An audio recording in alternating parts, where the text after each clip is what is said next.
I'm Roberta Andrade Fragrances, and I am the creator of Roberta Andrade Fragrances in Auburndale, Massachusetts, which is part of Boston, Massachusetts.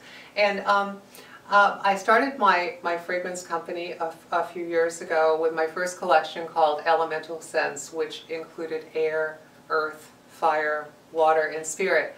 And the reason for that line starting was inspirations that I got mainly from a couple of different places. Part of it was actually my background. When I was a little girl, I used to go out and play in the woods, and I'd smell all of these different things all the time and bring animals home and all kinds of stuff. Used to drive my parents absolutely crazy.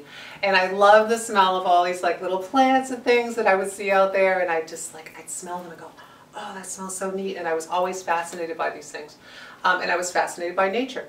And so it really became my inspiration for the first ones. I knew I wanted to do something around each one and what each one of those elements meant to me.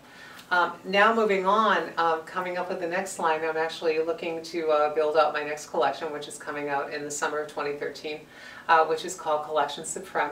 And it's going to encompass 4 fragrances. One is called Enigma, which is going to be a unisex fragrance.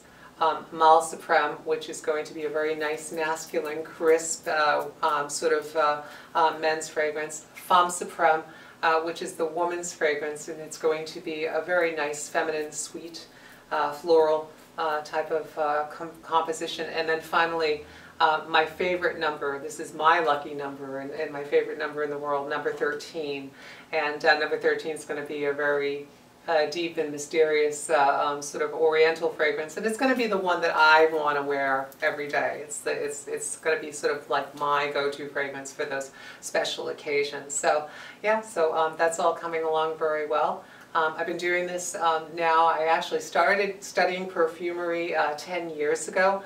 I studied in Bangkok, Thailand, which was a sort of interesting place to go. Most people go to France to study perfume, and I found a school and a group of people in Bangkok that were French-trained perfumers, worked for Coty in the UK, and had all kinds of background, and it was just a fantastic learning experience and adventure, and it started me on my path to becoming the perfumer that I am today.